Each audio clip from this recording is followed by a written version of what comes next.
Crônicas do Amanhecer. Por Feijão, Centro Espírita Allan Kardec de Balneário Gaivota. Balneário Gaivota, 24 de dezembro de 2025. Conheça a história da árvore de Natal, símbolo das festas natalinas. Há menos de um mês para o Natal, a pergunta que não quer calar é: já decorou a sua árvore? Não há exatamente uma data certa para isso, mas a tradição cristã é de montar a árvore no primeiro domingo do Advento, palavra que vem do latim e significa chegada. Trata-se do período de preparação espiritual e expectativa, que antecede o Natal, e em 2025, se celebra neste dia 30 de novembro. Mas nem sempre foi assim. A realidade é que a Igreja Católica tem um papel fundamental na construção dos rituais como conhecemos hoje. Ao longo do tempo, foram incorporadas à festa culturas diversas, com o objetivo de cristianizar e catequizar os pagãos. Um bom exemplo disso é o próprio dia 25 de dezembro. Não se tem registro do momento exato em que Cristo veio ao mundo em nenhuma escritura bíblica. O professor do Departamento de Ciências Humanas da Universidade do Estado do Rio de Janeiro, UERJ, Rui Aniceto, explica que foi só durante o século IV que o imperador Constantino, convertido ao cristianismo, fixou a tão famosa data do Natal. O mesmo aconteceu com a árvore, símbolo das festividades natalinas. Por esta relação com os elementos da natureza, ela ganhou espaço como elemento sagrado em muitas culturas no mundo. O próprio cristianismo possui ligação direta com elas, conforme relembra Rui Aniceto. Porém, ainda não há consenso histórico de quando ou qual nação incorporou primeiro a árvore de Natal à celebração do nascimento de Jesus Cristo. O que se tem são registros que apontam os povos da região, onde hoje é a Alemanha, como os responsáveis por propagar a tradição consolidada desde o século XVI a países como a Inglaterra, e, depois ao mundo. Inclusive, reza a lenda que o pai do protestantismo Martinho Lutero teria sido o primeiro a decorar a árvore mais ou menos da forma que conhecemos hoje. O professor Rui Aniceto conta mais sobre esse processo de popularização.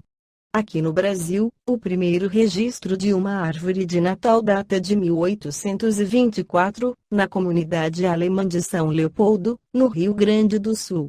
Rui Aniceto destaca que a tradição das árvores de Natal surge de uma lógica cristã, mas não católica, e sim ligada ao protestantismo. Sendo de um lugar ou de outro, a árvore se tornou um grande símbolo do espírito natalino, comovendo corações pelo mundo inteiro até os dias atuais. No Evangelho segundo o Espiritismo, Allan Kardec esclarece sobre a missão de Jesus. O Cristo não veio destruir a lei, isto é, a lei de Deus, veio cumpri-la, isto é, desenvolvê-la, dar-lhe o verdadeiro sentido e adaptá-la ao grau de adiantamento dos homens. Por isso é que se nos depara, nessa lei, o princípio dos deveres para com Deus e para com o próximo, base da sua doutrina. Quanto às leis de Moisés, propriamente ditas, ele, ao contrário, as modificou profundamente, quer na substância, quer na forma. Combatendo constantemente o abuso das práticas exteriores e as falsas interpretações, por mais radical reforma não podia fazê-las passar, do que as reduzindo a esta única prescrição: amar a Deus acima de todas as coisas e ao próximo como a si mesmo, e acrescentando: aí estão a lei toda e os profetas. Por estas palavras, o céu e a terra não passarão sem que tudo esteja cumprido até o último iota, quis dizer Jesus ser necessário que a lei de Deus tivesse cumprimento integral, isto é, fosse praticada na terra inteira, em toda a sua pureza, com todas as suas ampliações e consequências. Efetivamente, de que serviria haver sido promulgada aquela lei, se ela devesse constituir privilégio de alguns homens, ou, sequer, de um único povo? Sendo filhos de Deus todos os homens, todos, sem distinção nenhuma, são objeto da mesma solicitude. Mas, O papel de Jesus não foi o de um simples legislador moralista, tendo por exclusiva autoridade a sua palavra. Cabia-lhe dar cumprimento às profecias que lhe anunciaram o advento. A autoridade lhe vinha da natureza excepcional do seu espírito e da sua missão divina.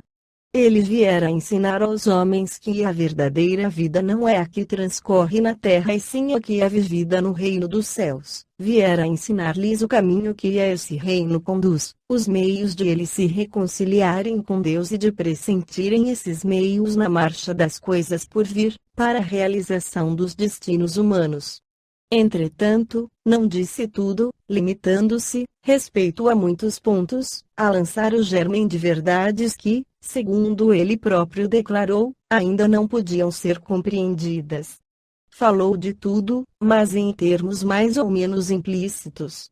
Para ser apreendido o sentido oculto de algumas palavras suas, Mister se fazia que novas ideias e novos conhecimentos lhes trouxessem a chave indispensável, ideias que, porém, não podiam surgir antes que o espírito humano houvesse alcançado um certo grau de madureza.